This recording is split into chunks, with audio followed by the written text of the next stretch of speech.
Hello दोस्तों, कैसे हो आप लोग। स्वागत है आपका आपके चैनल प्रतिबस अड्डा में। दोस्तों, आज हम लोग यहाँ पर देखने वाले हैं DLED सेकेंड सेमेस्टर का विज्ञान का क्लास है। इसका आपका फर्स्ट क्लास हो चुका है। अगर आपने अभी तक नहीं देखा है तो उसका लिंक आपको कमेंट बॉक्स में मिल जाएगा, डिस्क्रिप्शन में मिल जाएगा, आपको इस वीडियो की एंड में मिल जाएगा। आप कहीं से भी आराम से देख सकते हो।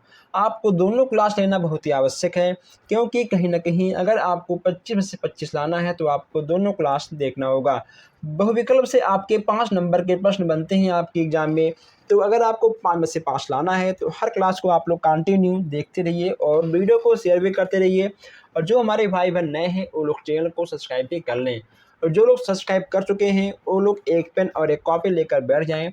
और जो प्रश्न आपको नया लगे आप उस प्रश्नों को नोट करते हुए आगे बढ़िए। हम यहाँ पर कम से कम 5 से 6 प्रकाशन के बुक को ऐड करते हुए सारे प्रश्न को हम यहाँ पर आपको कराने वाले हैं, ताकि किसी भी प्रकाशन से कोई भी क्वेश्चंस आपसे मिस ना हो। चलिए हम लोग देखते हैं आज का पहला प्रश्न। 51 प्रश्न यहाँ पे आपका है कि कौन सा ऊतक शरीर के सभी अंगों को जोड़ने का कार्य करता है। इसमें आपका क्या होगा। अगर हम बात करें इसके आंसर की, इसमें आपका हो जाएगा संयोजी ऊतक, यानी आपका बा वाला बिल्कुल सही हो जाएगा। कौन सी पेशियां ऐच्छिक होती हैं, रेखीय, अरेखीय या हृदय या उपरोक्त सभी। पेशियों के ऐच्छिक होने की बात यहाँ पे की जा रही है। इसमें आपका हो जाएगा रेखीय। ठीक है, रेखीय यानी आपका आ वाला बिल्कुल सही हो जाएगा। चलिए आगे बढ़ते हैं।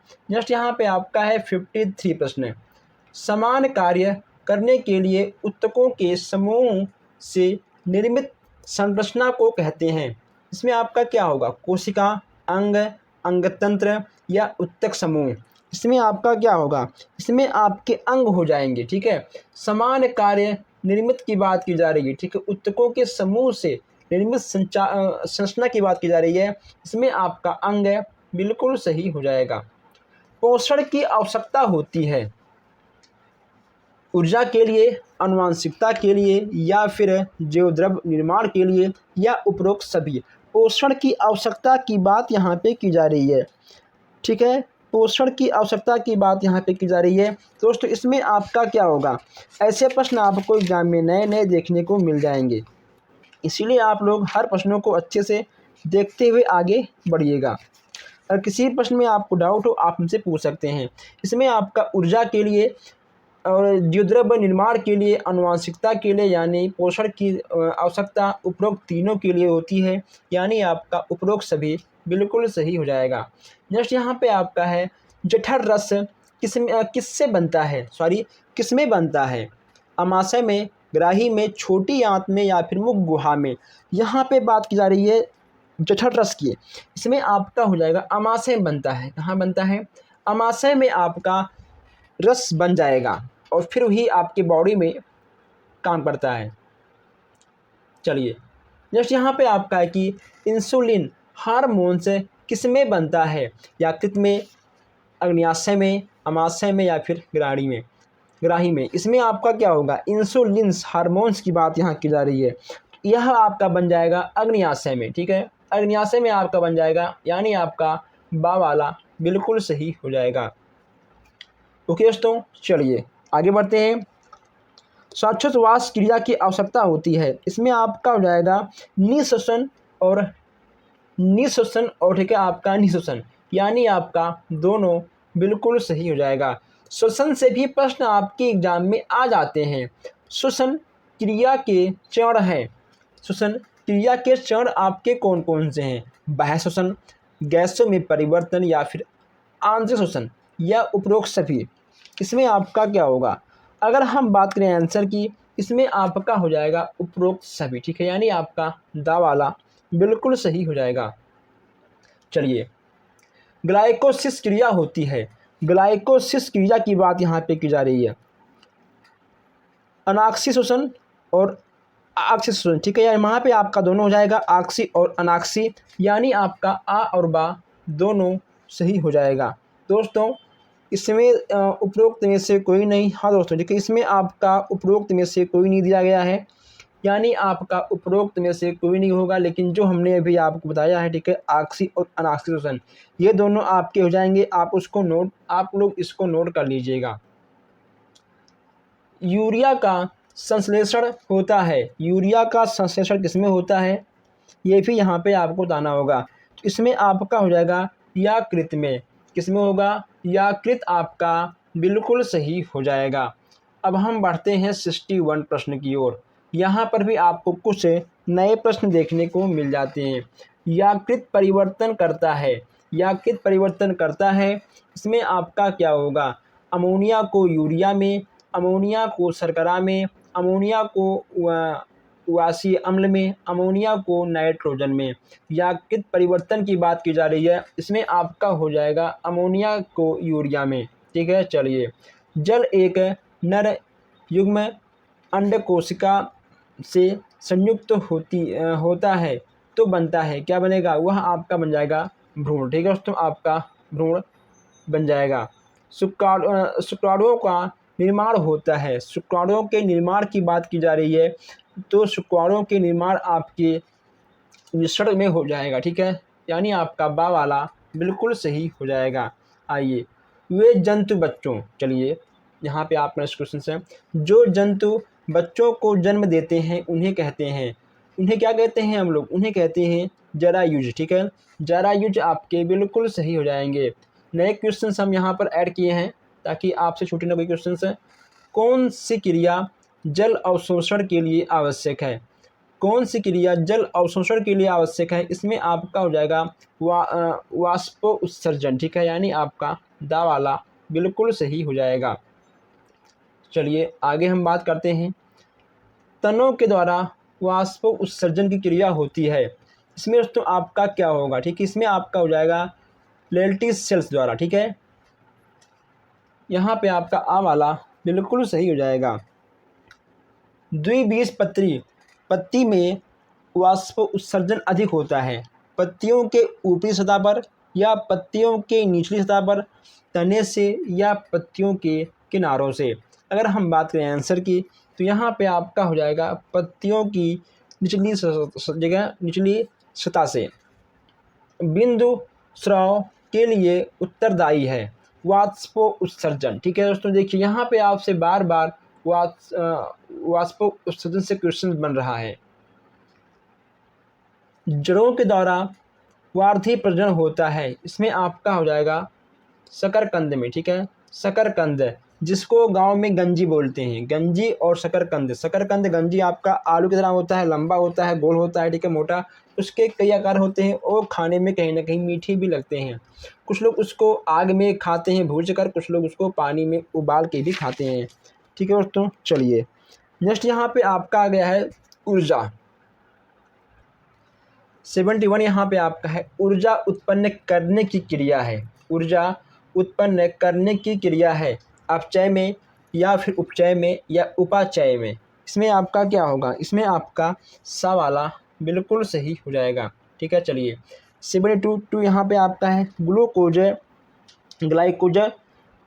ग्लाइकोजन के रूप में बदलता है, किसमें आपका बदलेगा? यहाँ आपका बदलेगा यकृत में। ठीक है, यानी आपका लीवर में आपका बदल जाएगा। मनुष्य की सबसे बड़ी अस्थियां कौन सी हैं? मनुष्य की सबसे बड़ी अस्थियां कौन सी हैं? अगर हम बात करें मनुष्य के सबसे बड़ी अस्थि की बात है, तो इसमें ठीक है आपका हो जाएगा फीमर। देखिए दोस्तों, फीमर ठीक है आपका होता है, लेकिन कहीं कहीं आपको टिबिया भी देखने को मिल जाएगा। ठीक है, तो फीमर बोलते हैं जांघ की हड्डी को। ठीक है दोस्तों, जो जांघ की हड्डी होती है कहीं ना कहीं वह मनुष्य की बॉडी की सबसे बड़ी अस्थियां होती हैं। ठीक है, तो फीमर और आपकी टिबिया, आप इन दोनों को लिख लीजिएगा। अगर फीमर कहेगा तो आप मारिएगा फीमर, अगर ठीक है मान लो आप करेगा टिबिया तो टिबिया आपको मारना है। अगर दोस्तों दोनों आपके एग्जाम में आ जाएंगे तो आपको कॉमन नंबर दिए जाएंगे। ठीक है, क्योंकि आपके दोनों ही बड़े होते हैं, दोनों का नाम सेम है, लेकिन आपको फीमर ही मारना होगा। ठीक है, चलिए अंश मेखला की अस्थि है, अंश मेखला की अस्थि है, इसमें आपका क्या होगा? स्केपुला यानी आपका बा वाला आ वाला बिल्कुल सही हो जाएगा। अग्रभुजा की अस्थि है, यहाँ पर दोस्तों अजीबोगरीब अस्थियाँ आपको देखने को मिल जा रही है। ये सब क्वेश्चन जो कि आपके नए हैं, इसमें आपका दा वाला बिल्कुल सही हो जाएगा। ये सारे प्रश्न आपके बिल्कुल नए हैं, इसलिए यहाँ पे आपको अजीबोगरीब नाम देखने को मिल जा रहे हैं। हमेशा आपके एग्ज़ाम में नए क्वेश्चंस के साथ साथ कुछ ओल्ड क्वेश्चन भी आ जाते हैं, इसीलिए हमने यहाँ पर मिक्स क्वेश्चंस लिए हैं। पश्च भुजा की अस्थि है, पश्च भुजा की अस्थि है, फीमर, टीबिया, ठीक है, फिबुला या उपरोक्त सभी। इसमें आपका क्या होगा? इसमें भी आपका हो जाएगा ठीक है दा वाला, यानी आपका उपरोक्त सभी बिल्कुल सही हो जाएगा। 77 यहाँ पे आपका है, मानव में प्रत्येक अग्रभुजा में अस्थियों की संख्या होती है 17, 30, 34 या 11, सॉरी 17, 30, 37 या 11। इसमें आपका क्या होगा? इसमें दोस्तों आपका क्या होगा? इसमें आपसे पूछा गया है मानव के प्रत्येक अग्रभुजा की अस्थियों की संख्या, यहाँ पे आपसे बात की जा रही है। इसमें देखिए आपका 30 वाला बिल्कुल सही हो जाएगा। आप प्रश्न को एक बार पढ़िए, 2 बार पढ़िए, लेकिन आपको प्रश्न को समझ कर ही टिक मारना होगा, ठीक है। नेक्स्ट यहाँ पे आपका है, मानव में पेशियों की संख्या लगभग कितनी होती है? 400, 500, 600 या 1200। मनुष्य के पेशियों की संख्या की बात यहाँ पे की जा रही है। इसमें देखिए आपका हो जाएगा 600। क्या होगा? 600 आपका बिल्कुल सही हो जाएगा। अरेखित पेशियाँ किसमें पाई जाती हैं? आहार नाल में, मूत्राशय में, पित्ताशय में या इन सभी में? रेखित पेशियाँ की बात की जा रही है, तो आहार नाल में, मूत्राशय में और ठीक है पित्ताशय में, तीनों में होगा, यानी आपका इन सभी में बिल्कुल सही हो जाएगा। अब यहाँ हम देखते हैं 80 वाला प्रश्न, ठीक है। चलिए, रुधिर वाहिनी जो फेफड़ों से हृदय में रुधिर लाती है वह आपका क्या कहलाएगा? वह आपका क्या कहलाएगा? ये भी कहीं ना कहीं आपको बताना होगा। फुफ्फुसिया सिरा, ठीक है, इसमें आपका फुफ्फुसिया सिरा यानी आपका दा वाला बिल्कुल सही हो जाएगा। चलिए, अब यहाँ पर हम देखते हैं 81 प्रश्न के कुछ नए नए प्रश्न। अगर दोस्तों आप लोगों ने अभी तक शेयर नहीं किया तो शेयर कर दीजिए, ताकि जो लोग अभी तक छूटे हैं, जो लोग अभी तक क्लास में नहीं आए हैं, वो लोग भी देख लें। आप शेयर कर दो, कुछ लोग बाद में भी देख लेंगे। BCG का टीका किस रोग की रोकथाम के लिए लगाया जाता है? BCG के टीका की बात यहाँ पे की जा रही है, ठीक है दोस्तों। BCG का टीका किस रोग के लिए लगाया जाता है? इसमें आपका हो जाएगा तपेदिक, ठीक है, तपेदिक आपका बिल्कुल सही हो जाएगा। विटामिन ए की कमी से रोग होता है, कौन सा रोग आपका होगा? रतौंधी, बेरी रोग या फिर दोस्तों घेगा भी कहीं ना कहीं आपको देखने को जाता है, ठीक है।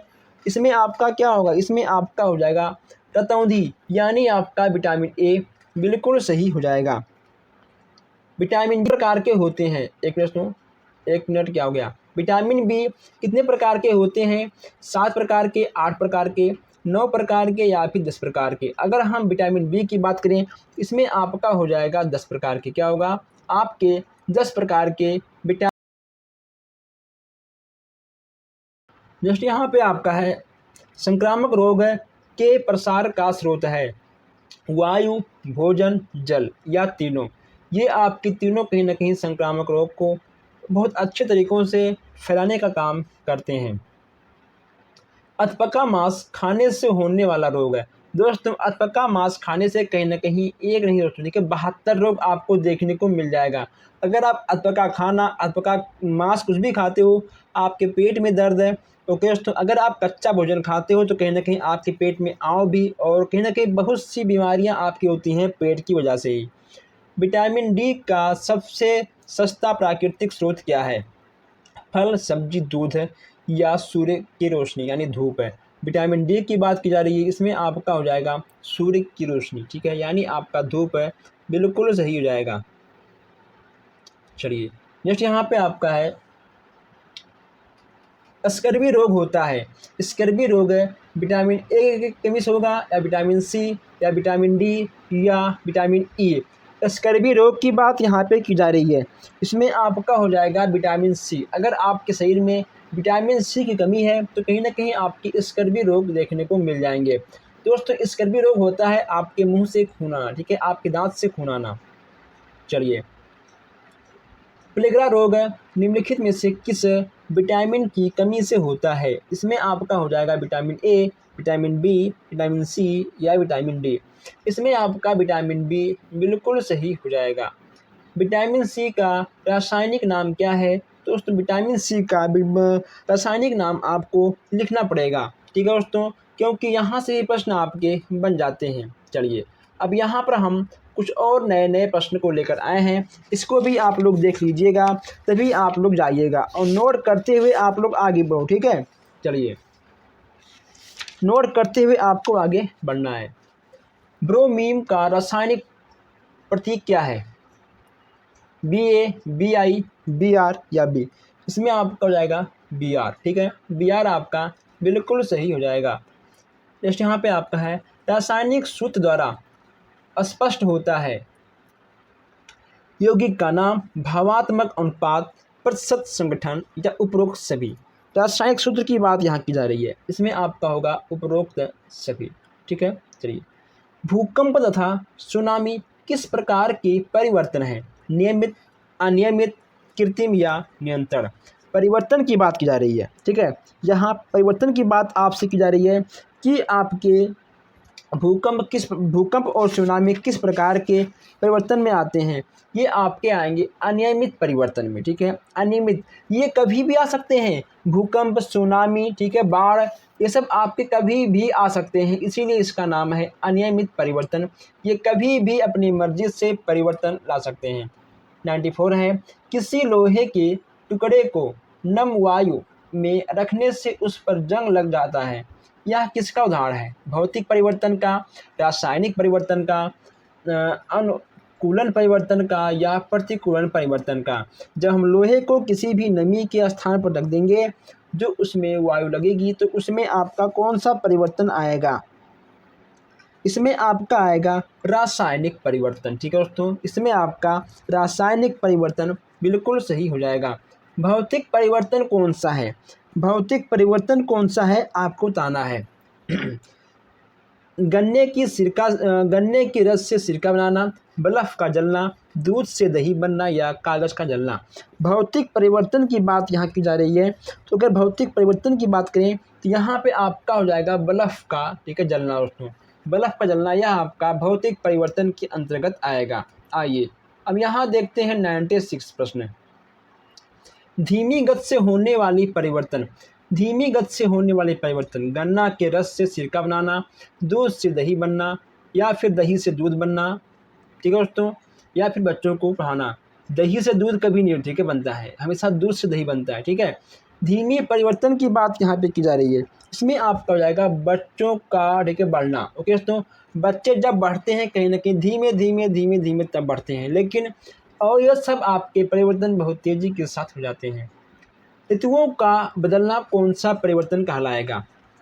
तीव्र परिवर्तन, नियमित परिवर्तन, मंद परिवर्तन और अनियमित परिवर्तन? ऋतुओं का बदलना कौन सा परिवर्तन कहलाएगा? इसमें आपका हो जाएगा नियमित परिवर्तन, ठीक है, यानी आपका बा वाला बिल्कुल सही हो जाएगा। चलिए 98 यहाँ पे आपका है, ऐसा परिवर्तन जिन पर अपना नियंत्रण रहता है। भौतिक परिवर्तन, रासायनिक, अनुकूलन परिवर्तन या नियंत्रण परिवर्तन? जिस पे हम सबका नियंत्रण होगा वह कहीं ना कहीं आपका आएगा नियंत्रण परिवर्तन पर, यानी आपका दा वाला बिल्कुल सही हो जाएगा। 99 यहाँ पे आपका है, पाचन, श्वसन, उत्सर्जन, प्रजनन आदि यह कौन सा परिवर्तन है? तीव्र, नियमित, मंद या जटिल? अगर हम कुछ भी खाते हैं उसको दोस्तों पचने में, सांस लेने में, ठीक है दोस्तों, प्रजनन होने में आपका कौन सा परिवर्तन आएगा?